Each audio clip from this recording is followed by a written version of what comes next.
मैं मीना गुप्ता एक बार पुनः आप सभी का अपने चैनल में स्वागत करती हूँ। जैसा कि आप जानते हैं, साईं चरित का अध्याय बहुत ही पावन ग्रंथ है और बाबा की कृपा का भंडार तो बहुत ही निराला है। साईं जी कहते हैं कि जो भी भक्त मुझ पर विश्वास करेगा, मैं उसकी भक्ति पर खरा उतरता हूँ। बिना भगवान की भक्ति के विश्वास नहीं होता और बिना विश्वास के भक्ति नहीं होती। जिनकी भक्ति में कमी होती है, उनका विश्वास डगमगाता है।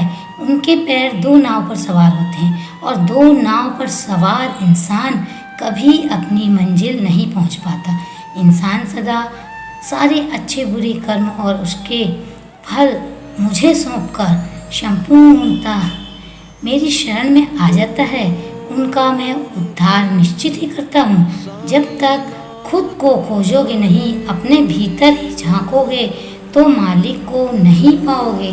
तो चलिए आज हम आपको अध्याय 33 की कथा बतलाते हैं कि भजन मंडली पर बाबा की अनूठी कृपा, और बाबा की कृपा हो तो ग्रह क्या बिगाड़ सकते हैं। हाटे की बल पपड़ी, हाटे का रुपया और हाटे का साईं लीला साईं जाने। भजन मंडली पर बाबा की अनूठी कृपा किस प्रकार हुई। यह बात 1916 के आसपास की है। एक मद्रासी भजन मंडली काशी की ओर जा रही थी। उस मंडली में एक पुरुष, उसकी स्त्री, पुत्री और साली थी। मार्ग में कहीं उनको सुनने में आया कि अहमदनगर के कोपर गांव तालिका के शिरडी ग्राम में श्री साईं बाबा नाम के एक महान संत रहते थे, जो बहुत दयालु और पहुँचे हुए हैं। वे उदार हृदय और हेतु कृपा सिंधु हैं। वे प्रतिदिन अपने भक्तों को रुपया बांटा करते हैं। मंडली बहुत सुंदर भजन और गायन किया करती थी, परंतु भीतरी ध्येय तो दैव्योपार्जन ही था। मंडली में 3 व्यक्ति तो बड़े ही लालची थे। केवल स्त्री का ही स्वभाव इन लोगों से सर्वथा भिन्न था।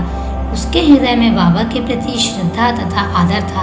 एक बार जब दोपहर की आरती हो रही थी, तभी उस स्त्री की भक्ति और विश्वास देखकर बाबा ने उसे इष्ट के रूप में दर्शन दिए। अपने इष्ट का दर्शन पाकर वह द्रवित हो गई तथा उसका कंठ रुंध गया और आंखों से अश्रुधारा बहने लगी। तभी प्रेमोन्मत्त हो वह ताली बजाने लगी। उसको इस प्रकार आनंदित देख लोगों को कौतूहल तो होने लगा, परंतु कारण किसी को भी ज्ञात न हो रहा था। दोपहर के पश्चात उसने यह बात अपने पति को बताई।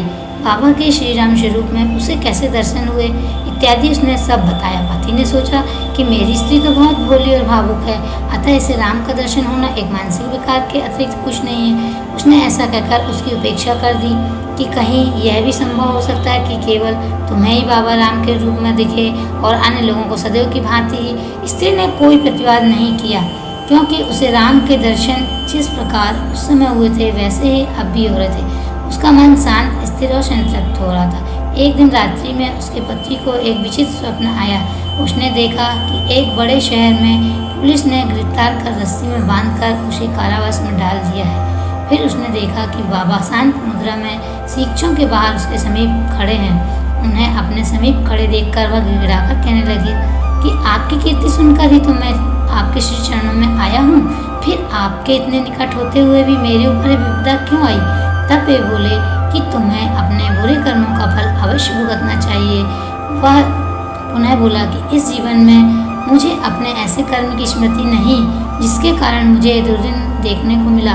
बाबा ने कहा कि यदि इस जन्म में नहीं तो गत जन्म में अवश्य कोई बुरा कर्म किया होगा।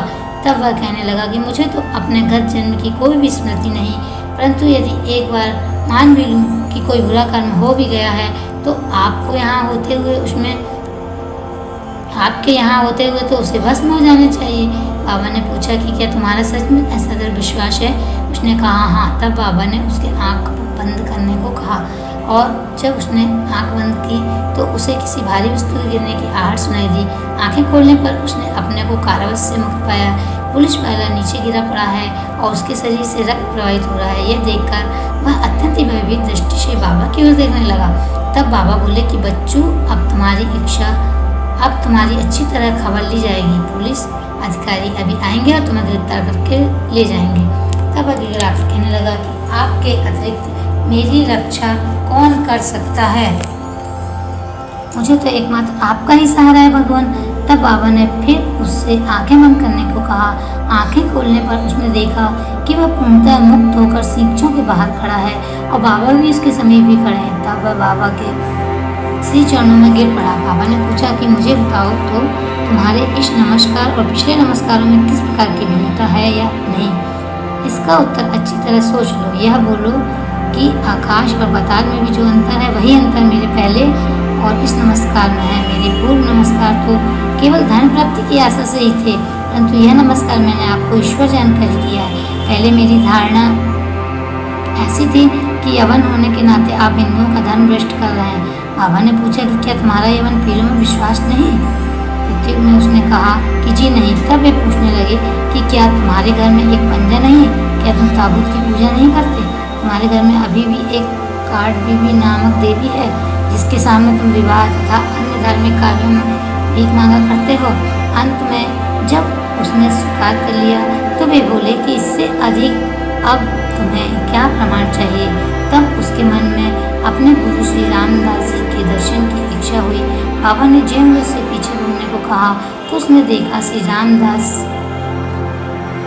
स्वामी उसके सामने खड़े हैं और जैसे ही वह उनके चरणों पर गिर पड़ा तो तत्पर ऐसा हुआ कि वे अदृश्य हो गए। तब वह बाबा से कहने लगा कि आप तो वृद्ध प्रतीत होते हैं, क्या आपको अपनी आयु विदित है? बाबा ने कहा तुम क्या कहते हो कि मैं बूढ़ा हूँ? थोड़ी दूर मेरे साथ दौड़ कर तो देखो। ऐसा कहकर बाबा दौड़ने लगे और वह भी पीछे पीछे दौड़ने लगा। दौड़ने से पैरों पर जो धूल उड़ी उसमें बाबा लुप्त हो गए और तभी उसको नींद भी खुल गई। जागने पर वह गंभीरतापूर्वक इस स्वप्न पर विचार करने लगा। उसकी मानसिक प्रवृत्ति में पूर्ण परिवर्तन हो गया। अब उसे बाबा की महानता भी व्यतीत हो चुकी थी। उसकी लोभी तथा शंकालु वृत्ति लुप्त हो गई और हृदय में बाबा के चरणों के प्रति सच्ची भक्ति उमड़ पड़ी। दूसरे दिन जब सब लोग मस्जिद में आरती के लिए एकत्रित हुए तब बाबा ने उसे प्रसाद में लगभग 2 रुपये की मिठाई दी और नगद रुपये अपने पास से देकर आशीर्वाद दिया। उसे कुछ दिन और रोककर उन्हें आशीष देते हुए कहा कि अल्लाह तुम्हें बहुत देगा और अब सब अच्छा ही करेगा। बाबा से उसे अधिक द्रव्य की प्राप्ति तो न हुई, परंतु उनकी कृपा उसे अवश्य प्राप्त हो गई, जिससे उसका बहुत ही कल्याण हुआ। मार्ग में उस मंडली का यथेष्ट द्रव्य प्राप्त हुआ और उनकी यात्रा सफल रही। अगले एपिसोड में हम आपको बाबा की कृपा हो तो ग्रह क्या बिगाड़ सकते हैं आगे के एपिसोड में बताएंगे। तब तक के लिए जय साईं राम, जय साईं राम।